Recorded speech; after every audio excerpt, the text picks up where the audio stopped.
Hi friends. मैं आज आप लोगों को कॉन्स्टिट्यूशन पढ़ाना शुरू कर रहा हूँ। थोड़ा ध्यान से देखिए। हम एम लक्ष्मीकांत की बुक को पूरी फॉलो करने वाले हैं। और सबसे पहले मैं आपको सिलेबस बताना चाहूँगा कि इस टॉपिक के अंतर्गत हम लोग कौन कौन से सिलेबस यानी कौन सिलेबस के अंदर कौन कौन से टॉपिक्स को कवर करने वाले हैं।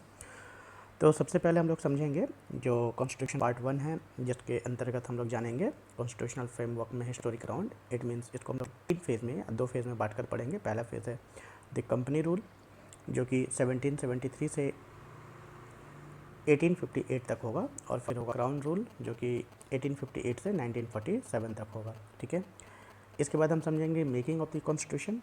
मेकिंग ऑफ कॉन्स्टिट्यूशन में हम भी समझेंगे कि संविधान किस तरह से बना, या कॉन्स्टिट्यूशन असेंबली किस तरह से बनी, कितने लोगों ने मिलकर हमें संविधान को लिखा, कितना टाइम लगा, और कौन कौन सी चीज़ें उसमें आई, कहाँ कहाँ से हमने क्या क्या चीज़ें एक्वायर किया या लिया, और उसके बाद इन सब चीज़ों को समझेंगे। इसके बाद हम देखेंगे salient features of the constitution, यानी हमारे संविधान की विशेषताएं कौन कौन सी हैं। साथ ही हम ये भी देखेंगे उसमें कौन कौन सी कमियां या बुराइयां हैं, यानी उसका क्रिटिसिज्म भी देखेंगे। ठीक है। इसके बाद फोर्थ पार्ट में हम देखेंगे प्रिएम्बल ऑफ द कॉन्स्टिट्यूशन, यानी हमारा जो संविधान है उसमें एक बहुत ही प्यारी सी प्रिएम्बल है, बहुत ही प्यारा एक प्रस्तावना है जो एक तरह से बताता है कि संविधान बनाने का मेन उद्देश्य क्या था, है ना। तो उससे भी बहुत सारे प्रश्न बनते हैं, यूपीएससी, पीएससी या जो भी दूसरे कॉम्पिटेटिव एग्जाम्स हुए, एसएससी वगैरह, उसमें भी बहुत सारे प्रश्न प्रिएम्बल से आते हैं। तो भी लोग समझने की कोशिश करेंगे। ठीक है भाई, आगे बढ़ते हैं। फिर हम देखेंगे यूनियन टेरिटरी के बारे में। यूनियन टेरिटरी में हम ये देखेंगे कि यूनियन और स्टेट्स क्या होते हैं, यानी हमारा जो देश है और वो कितने राज्यों से मिलकर बना है, उससे संबंधित कौन कौन से आर्टिकल्स हमारे संविधान में, उसके बारे में समझने की कोशिश करेंगे। और फिर हम ये देखेंगे कि parliament's power to recognise the states, यानी अगर कोई नया स्टेट्स बनाना है तो उसके लिए कौन रिस्पॉन्सिबल है, कौन नया स्टेट बना सकता है, और किस किन तरीक़ों से वो बनेंगी। ठीक है। इसके बाद हम देखेंगे इंडियन सिटीजनशिप के बारे में, यानी भारत में जिन लोगों को नागरिकता चाहिए तो किस तरीके से नागरिकता मिलती है, कौन उन्हें सिटीजनशिप दे सकता है, कौन उनकी सिटीजनशिप छीन सकता है, कितने तरीक़ों से मिल सकती है सिटीजनशिप, और कितने तरीक़ों से सिटीजनशिप छीनी जा सकती है। इन सब चीज़ों को इसमें समझने की कोशिश करेंगे। इसके बाद हम जानेंगे फंडामेंटल राइट्स के बारे में, जो कि हमारे संविधान का पार्ट 3 है, and it is the longest part of our Indian constitution, and this is the most important part for any competitive exams, because there are many questions should have been asked from this part. तो इस part को भी हम लोग cover करने की कोशिश करेंगे, और इसमें हम लोग सीखेंगे फंडामेंटल राइट्स में उसका डेफिनेशन सीखेंगे। फिर उसके बाद हमें देखेंगे कि कौन कौन से फंडामेंटल राइट्स इसमें आते हैं, जैसे right to equality, right to freedom, right against exploitations, right to freedom of religion, culture and educational rights, rights to constitutional remedies. And जो राइट्स टू कॉन्स्टिट्यूशनल रेमेडीज़ है, इसमें बहुत ही इंपॉर्टेंट चीज़ होती है जो सुप्रीम कोर्ट और हाई कोर्ट रिट्स जारी करते हैं, उसके बारे में समझेंगे कि रिट क्या होते हैं और क्यों ये इतना इंपॉर्टेंट है। ठीक है भाई। इसके बाद हम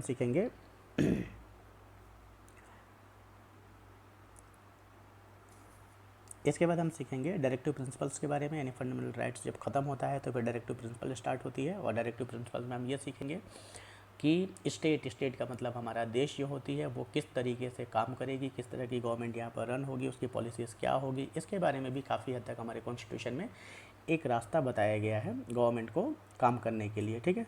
तो गवर्नमेंट उसी फ्रेमवर्क के विद इन रहते हुए अपना काम करती है, तो हम इसको भी समझने की कोशिश करेंगे, जिसको हम समझेंगे डायरेक्टिव प्रिंसिपल्स में।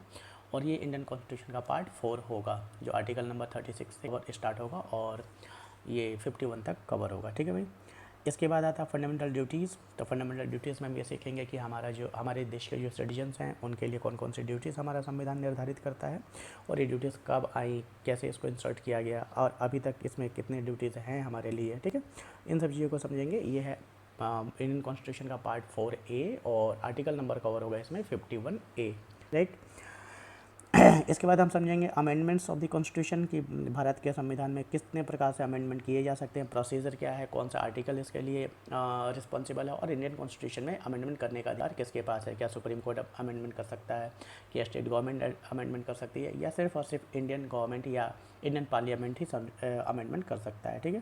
तो हम ये सब समझेंगे इसमें। ठीक है।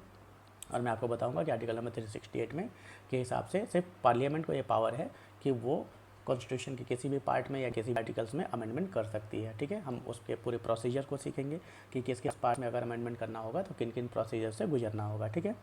तो अमेंडमेंट सीखेंगे हम। उसके बाद हम सीखेंगे बेसिक स्ट्रक्चर्स ऑफ कॉन्स्टिट्यूशन, जो कि बहुत इंपॉर्टेंट पॉइंट होगा किसी भी एग्ज़ाम्स के हिसाब से। हमारे कॉन्स्टिट्यूशन का जो बेसिक स्ट्रक्चर है, इससे रिलेटेड बहुत सारे क्वेश्चंस आते हैं।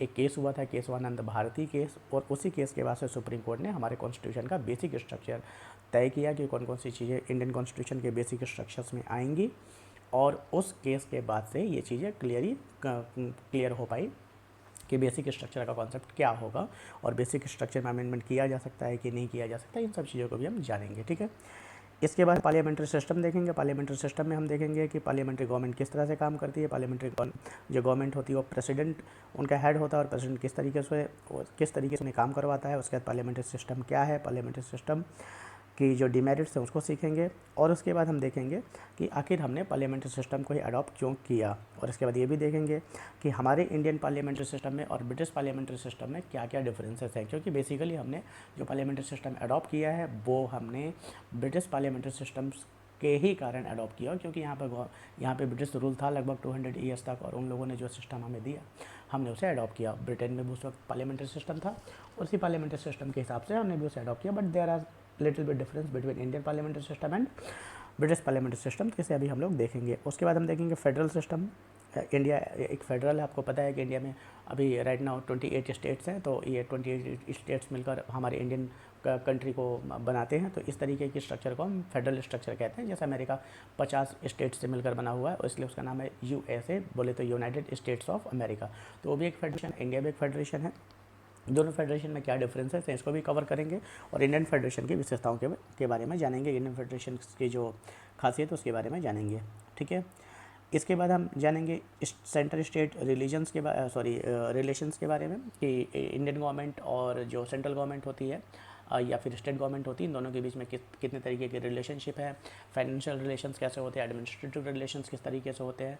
ठीक है, और इन सब चीज़ों को समझने की कोशिश करेंगे कि किस तरीके से एक सेंट्रल गवर्नमेंट स्टेट गवर्नमेंट को ट्रीट करती है, और सेंट्रल गवर्नमेंट को कौन कौन से राइट्स हैं इस तरीके से ट्रीटमेंट करने का, और स्टेट गवर्नमेंट्स के पास कौन कौन से राइट्स हैं सेंट्रल गवर्नमेंट के साथ रिलेशन मेंटेन करने का। ठीक है, इसके बाद हम जानेंगे इंटर स्टेट रिलेशंस की, एक स्टेट दूसरे स्टेट के साथ किस तरह से रिलेशन रख सकता है। जैसे मान लो कि यूपी है तो वो बिहार के साथ किस तरह से रिलेशन रखेगा, यूपी है तो महाराष्ट्र के साथ किस तरह से रिलेशन रखेगा, या कर्नाटक है तो वो तमिलनाडु के साथ किस तरह से रिलेशन मेंटेन कर सकता है। इनके बारे में भी इन कॉन्स्टिट्यूशन में काफ़ी कुछ बताया गया है, तो उसके बारे में समझने की कोशिश करेंगे इस टॉपिक के अंदर। ठीक है भाई, उसके बाद हम जानेंगे उसके बाद हम जानेंगे इमरजेंसी प्रोविजंस की। इमरजेंसी के समय यदि देश में किसी प्रकार की इमरजेंसी लगती है तो उसमें कौन कौन सी चीज़ें आती हैं, और वो जो पूरी की पूरी कंट्री का पावर है वो किसके पास सीमित हो जाता है, और कहाँ पर जाकर सेंट्रलाइज होता है, किस तरीके से फिर वो पावर एग्जीक्यूट होता है ना। हम इसके अंतर्गत हम आर्टिकल नंबर 352 को कवर करेंगे, 356 को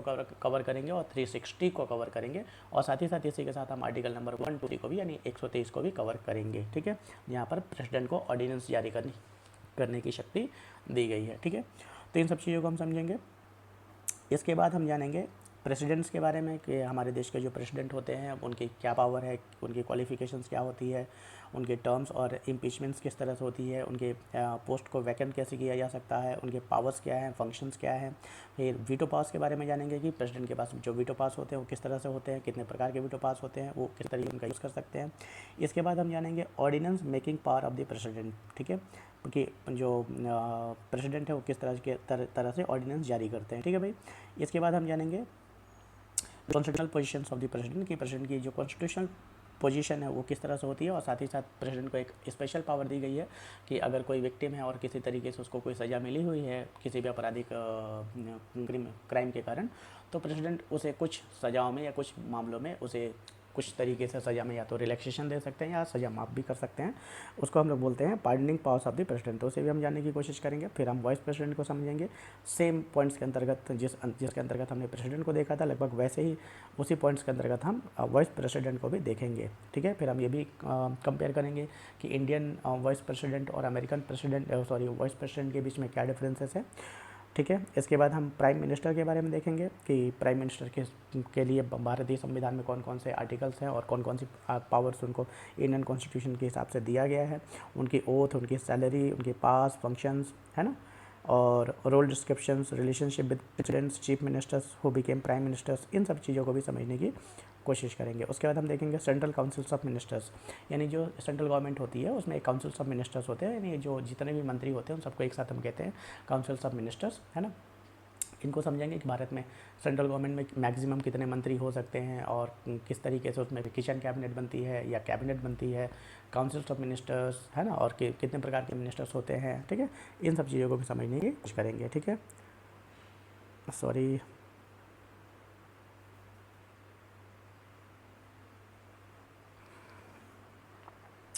इसके बाद हम सेंट्रल काउंसिल्स ऑफ मिनिस्टर्स, इसके बाद हम देखेंगे कैबिनेट कमेटीज़, ठीक है। उसके बाद पार्लियामेंट को समझने की कोशिश करेंगे कि इंडियन पार्लियामेंट किस तरीके से बनता है और कौन कौन से लोग इस इंडियन पार्लियामेंट्स के पार्ट हैं, कौन कौन से एलिमेंट्स इसके पार्ट हैं, ठीक है। किस तरीके से पार्लियामेंट रन होता है। इसमें हम लोग प्रेसिडेंट के बारे में थोड़ा बहुत जानेंगे, क्योंकि प्रेसिडेंट के बारे में हम ऑलरेडी जान चुके होंगे, बट आप ये ध्यान रखिएगा कि president is the integral part of parliament. हमारे पार्लियामेंट का इंटीग्रल पार्ट है प्रेसिडेंट, उसके बिना हमारा पार्लियामेंट अधूरा है। इसके बाद लोकसभा और राज्यसभा और प्रेसिडेंट, ये 3 कंपोनेंट होते हैं। इन तीनों कंपोनेंट को मिलाकर ही इंडिया में पार्लियामेंट बोला जाता है। तो हम इसमें हम इसमें लोकसभा को समझेंगे, राज्यसभा को समझेंगे, ठीक है। उसके बाद पार्लियामेंट्री कमेटीज़ के बारे में जानेंगे, उसके बाद पार्लियामेंट्री फोरम्स के बारे में जानेंगे, पार्लियामेंट्री ग्रुप्स, सुप्रीम कोर्ट के बारे में जानेंगे, जुडिशियल रिव्यूज़ देखेंगे सुप्रीम कोर्ट्स की, सुप्रीम कोर्ट्स के बारे में पूरी की पूरी जानकारी रखेंगे, समझेंगे। जैसे ऑर्गेनाइजेशन ऑफ सुप्रीम कोर्ट क्या है, सीट ऑफ सुप्रीम कोर्ट क्या है, प्रोसीजर ऑफ कोर्ट क्या है, इंडिपेंडेंस ऑफ सुप्रीम कोर्ट क्या क्या चीज़ें, jurisdictions and powers of the supreme court कौन कौन सी चीज़ें अंतर्गत आती है इसके अंदर, ठीक है। सुप्रीम कोर्ट के एडवोकेट्स कौन कौन से हो सकते हैं, जुडिशियल रिव्यू क्या होती है, मीनिंग्स ऑफ जुडिशियल रिव्यू क्या है, इंपॉर्टेंस ऑफ जुडिशियल रिव्यू क्या है, constitutional provisions of judicial review क्या है, स्कोप ऑफ जुडिशियल रिव्यू क्या है। जुडिशियल रिव्यू को समझने की कोशिश करेंगे, बहुत इंपॉर्टेंट टॉपिक हो गई है और सारे एग्जाम्स में जुडिशियल रिव्यू से लेकर क्वेश्चंस कभी प्री में तो कभी मेंस पर, चाहे यूपीएससी हो, पीएससी हो या दूसरे एग्जाम्स हो, उसमें पूछा ही जाता है। तो हम जुडिशियल रिव्यू का देखेंगे। अभी मैं आपको बता दूं कि जुडिशियल रिव्यू का मतलब होता है कि सुप्रीम कोर्ट ने यदि कोई किसी मामले में कोई फैसला सुनाया हुआ है तो वो वापस से उसको रिविजिट कर सकता है। इस पावर को हम जुडिशियल रिव्यू भी कहते हैं, ठीक है। और इसको एक में ये भी कहा जाता है कि जो पार्लियामेंट यदि कोई लॉ या कोई बिल बनाती है, पास करती है, तो तो सुप्रीम कोर्ट उसे और विज़िट करता है और देखता है कि स्क्रूटनी करता है और ये देखता है कि वो जो पार्लियामेंट के द्वारा बना हुआ जो कानून है वो हमारे संविधान के अनुरूप बना है कि नहीं, ठीक है। और यदि संविधान के अनुरूप नहीं बना है तो उसे वो नलीफाई कर सकती है, अर्थात सुप्रीम कोर्ट उस कानून को समाप्त कर सकती है, ठीक है। या उसमें उसके कुछ पार्ट्स को नलीफाई कर सकती है। तो ये भी एक जुडिशियल रिव्यू का ही कुछ हद तक के पार्ट है, तो इसको भी समझने की कोशिश करेंगे। उसका जुडिशियल एक्टिविज्म समझेंगे, ठीक है, जैसे हम हिंदी में न्यायिक सक्रियता कहते हैं। न्यायिक सक्रियता का मतलब ये है कि देखो पहले हमारे यहाँ ये होता था कि सुप्रीम कोर्ट जो था वो सिर्फ और सिर्फ जब तक, या सुप्रीम कोर्ट ही क्यों, कोई भी कोर्ट जब तक मामला उसके सामने नहीं आता था तब तक वो इंटरफेयर नहीं करते थे किसी भी मैटर के बारे में। जब उनके पास सुनवाई के लिए कोई केस आता था तभी जाकर वो उस पर सुनवाई करते थे। ये 86-87 के बाद से कुछ सुप्रीम कोर्ट के जजेस ने, जिनके बारे में आपको बाद में बताऊंगा, बोरा साहब और भगवती साहब के बारे में, कि इन्होंने एक एक्स्ट्रा ऑर्डिनरी स्टेप्स लिया और कुछ ऐसे सामाजिक मुद्दे जिससे देश के समाज पर बहुत ज़्यादा असर पड़ने वाला था, सरकार उस पर इम्पॉर्टेंट स्टेप्स नहीं ले रही थी, तो उन्होंने अखबार पर, न्यूज़पेपर के बेसिस पर उन्होंने फैसले लेना शुरू किया और उसकी सुनवाई उसे केस रजिस्टर्ड करके उसकी सुनवाई करनी शुरू करी, ठीक है। यानी अब कोर्ट जो है, हाई कोर्ट और सुप्रीम कोर्ट इस बात के लिए वेट नहीं करता कि यदि कोई सामाजिक मुद्दा है जो बहुत इंपॉर्टेंट है और कोई उसके लिए केस करने नहीं आ रहा है तो वो वेट करेगा कि और उसके बाद ही सुनवाई करेगा। वो स्वयं भी न्यूज़पेपर के बेसिस पर जानकारी इकट्ठी करके केस रजिस्टर करके उस पर सुनवाई कर सकता है और सरकार को तलब कर सकता है, उनसे जवाब मांग सकता है, ठीक है। तो इन सब चीज़ों को हम जुडिशियल एक्टिविज्म के अंतर्गत देखेंगे। उसके बाद हम देखेंगे पब्लिक इंटरेस्ट लिटिगेशन। जैसा कि मैंने आपको बताया कि यदि कोई सामाजिक मुद्दा है जिसमें समाज बहुत ज़्यादा प्रभावित हो रही है और किसी व्यक्ति का मामला नहीं बल्कि पूरे समाज का मामला है, तो उसके लिए कोर्ट में कौन केस करने के लिए जाएगा। तो उसके लिए सुप्रीम कोर्ट ने एक व्यवस्था दी है जो जुडिशियल एक्टिविज्म का ही पार्ट है कि पब्लिक इंटरेस्ट लिटिगेशंस के कारण के तहत आप याचिका लगा सकते हैं कोर्ट में। कोर्ट आपकी बातों को PIL मानते हुए, जब कि आपका पर्सनल मैटर नहीं है बल्कि एक सामाजिक मैटर है, सोशल मैटर होगा, उसके लिए भी सुनवाई करेगी, ठीक ना। तो उसको हम PIL के अंतर्गत कवर करेंगे।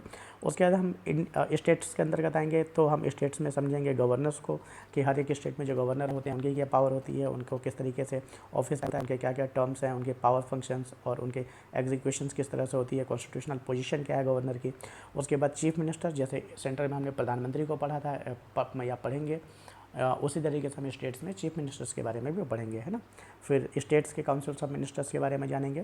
फिर स्टेट लेजिस्लेचर को समझेंगे कि स्टेट का जो लेजिस्लेचर है वो किस तरह से होता है, क्योंकि हमारे यहाँ जैसे फ्रंट में तो दो डुअल हाउस है, बोले तो बाइकैमरल सिस्टम है, लोकसभा अलग होती है और राज्यसभा अलग होती है, और फिर प्रेसिडेंट, तीनों को मिलाकर पार्लियामेंट कहते हैं। बट हमारे यहाँ जो स्टेट्स में है, तो स्टेट्स में कुछ ऐसे स्टेट्स हैं जहाँ पर बाईकैमरल सिस्टम है, एक लेजिस्लेटिव असेंबली होती है ना, और एक विधान परिषद होती है, तो लेकिन हर जगह विधान परिषद नहीं है, ठीक है। तो हम ये भी समझेंगे कि किस किस राज्य में बाईकैमरल सिस्टम है और किस किस राज्य में सिंगल हाउस सिस्टम है, क्लियर है ना। तो उसके बारे में हम यहाँ पे देखेंगे स्टेट लेजिस्लेचर में। फिर हाई कोर्ट को सब पढ़ेंगे, जिस तरीके से हमने सुप्रीम कोर्ट को पढ़ा हुआ है या पढ़ेंगे उस तरीके से हाई कोर्ट को समझेंगे आगे चल के। फिर हम सब ऑर्डिनेट कोर्ट्स के बारे में थोड़ा बहुत जानेंगे, क्योंकि ये जो सब ऑर्डिनेट कोर्ट्स हैं इनसे रिलेटेड क्वेश्चन यूपीएससी में नहीं आते हैं या बहुत ना के बराबर आते हैं, बट हाँ जो लॉ के स्टूडेंट्स हैं उनके लिए इंपॉर्टेंट है। तो इस टॉपिक को भी मैं कवर करूँगा, लेकिन बहुत लास्ट में करूँगा, तो आप लास्ट तक मेरे वीडियोस को देखिएगा, ठीक है। और ये मैं पार्ट वाइज सारे के सारे वीडियोस अपलोड करूँगा। इसके बाद special status of Jammu and Kashmir, अब ये चूँकि ख़त्म हो चुका है तो इस टॉपिक को अब हम नहीं पढ़ेंगे, ठीक है। धारा 370 जब से पीछे 5 अगस्त 2020 को जब सरकार ने इसे हटाया 2019 को, तो उसके बाद से ये ख़त्म हो गया, ठीक है। तो अब इसके बारे में पढ़ने की ज़रूरत नहीं है।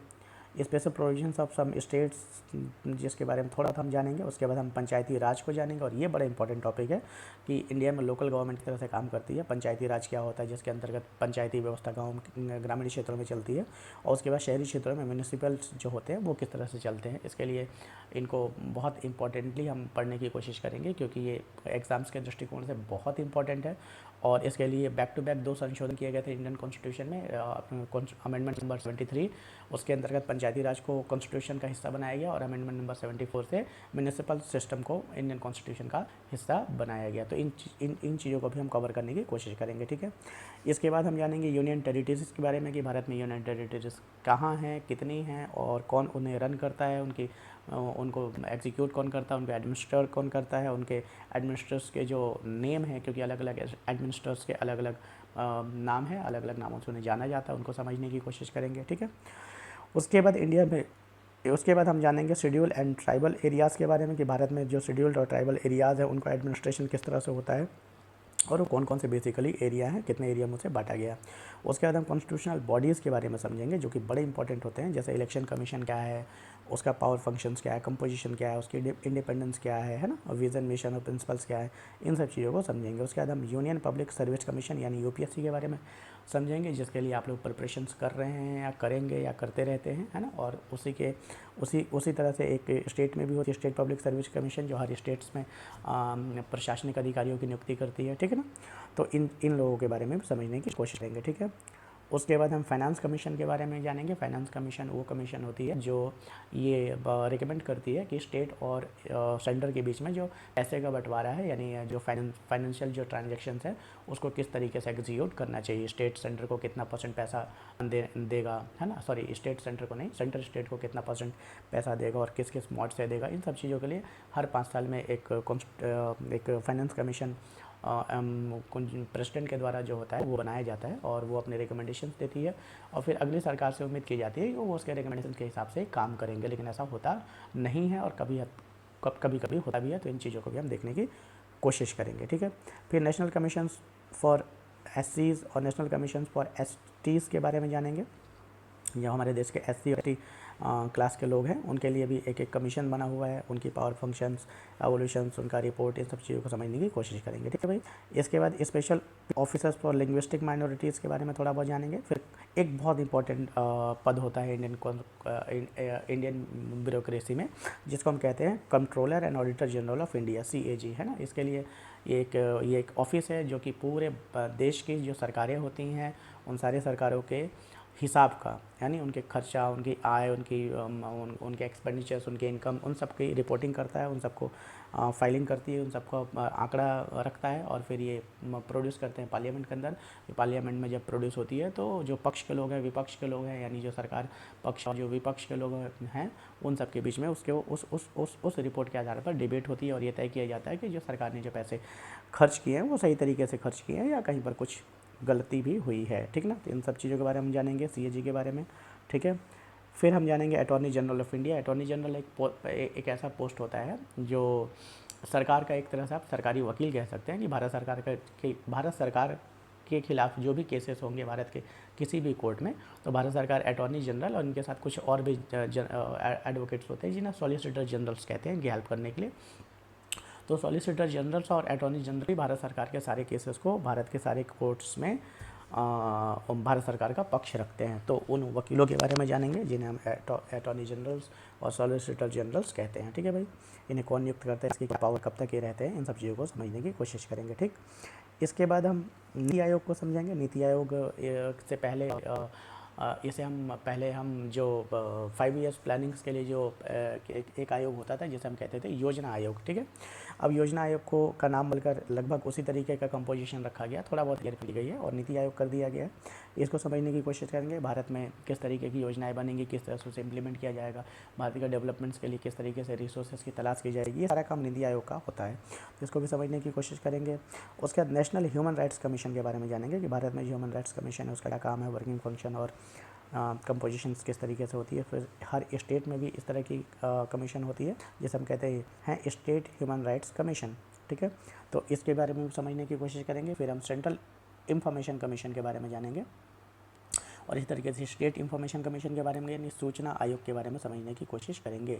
इसके बाद एक और इम्पॉर्टेंट पोर्टफोलियो, एक और इम्पॉर्टेंट पद होती है जिसको हम कहते हैं सेंट्रल विजिलेंस कमीशन। ठीक है, आमतौर पर ये जो केंद्र सरकार के जो कर्मचारी हैं, यदि वो किसी भी तरीके की क्राइम करते हैं या करप्शंस करते हैं तो ये कमीशन उनकी जांच करता है। ठीक है, तो उसको समझने की कोशिश करेंगे। इसके बाद सीबीआई के बारे में आपने जानते ही हैं, उसके बारे में थोड़ा बहुत पढ़ेंगे ना। उसके बाद लोकपाल लोकायुक्त क्या है, थोड़ा इसको समझने की कोशिश करेंगे। फिर हम समझेंगे cooperative societies, official languages, public service और ट्रिब्यूनल्स, राइट्स ऑफ ट्रिब्यूनल्स, इन सब चीज़ों को समझने की कोशिश करेंगे। ठीक है, फिर हम पॉलिटी डायनेमिक्स में हम ये समझेंगे कि पॉलिटिकल पार्टीज़ क्या होती हैं, किस तरीके से पॉलिटिकल पार्टीज़ काम करती हैं भारत के अंदर। फिर इलेक्शंस किस तरह से होते हैं और इलेक्टोरल सिस्टम क्या है, फिर वोटिंग बिहेवियर क्या है, इलेक्शंस लॉज क्या हैं। ये आजकल बहुत इंपॉर्टेंट टॉपिक हो गए हैं और आजकल के एग्जाम्स में इन टॉपिक से बहुत ज़्यादा क्वेश्चंस आते हैं। ठीक है, फिर इसी के अंतर्गत हम इलेक्शन रिफॉर्म समझने की कोशिश करेंगे, एंटी डिफेक्शंस लॉ समझने की कोशिश करेंगे, प्रेशर ग्रुप्स क्या होते हैं इनको समझने की कोशिश करेंगे, फॉरेन पॉलिसी क्या है इंडिया की इसको समझने की कोशिश करेंगे, नेशनल इंटीग्रेशन क्या है इसको समझने की कोशिश करेंगे। आजकल सबसे इंपॉर्टेंट टॉपिक ये इलेक्शन रिफॉर्म्स वगैरह, पॉलिटिकल पार्टीज़ वगैरह बहुत ज़्यादा इंपॉर्टेंट हो गया है और बहुत ज़्यादा क्वेश्चंस आजकल पीएससीज में भी और यूपीएससी में भी देखने को मिलता है। कारण ये है कि ये ऐसे टॉपिक्स हैं जो हमारे लाइफ को बहुत ज़्यादा प्रभावित कर रहे हैं और हम इसका पार्ट है ना। हम इस पॉलिटिकल पार्टीज़ के जो प्रैक्टिसेस होती है उसका हम पार्ट होते हैं, तो हमें उस पर अपनी जो ज्ञान है उसको ज़्यादा से ज़्यादा रखना चाहिए, इसलिए आजकल यहाँ से क्वेश्चंस बहुत ज़्यादा आते हैं। ठीक है भाई, इसके बाद थोड़ा बहुत जो लास्ट में टॉपिक रह जाएगा जैसे national commissions to review of working and constitution, तो इन सब चीज़ों के बारे में समझने की कोशिश करेंगे। ठीक है, तो आप लगातार मेरे वीडियो को देखते रहिएगा। आज मैंने सिर्फ सिलेबस बताया है, अब एक एक टॉपिक को मैं कवर करते जाऊँगा एक एक वीडियो में और आप लोगों को अच्छे से इस पूरे कॉन्स्टिट्यूशन को समझाने की कोशिश करूँगा। ठीक है भाई, ओके, थैंक यू।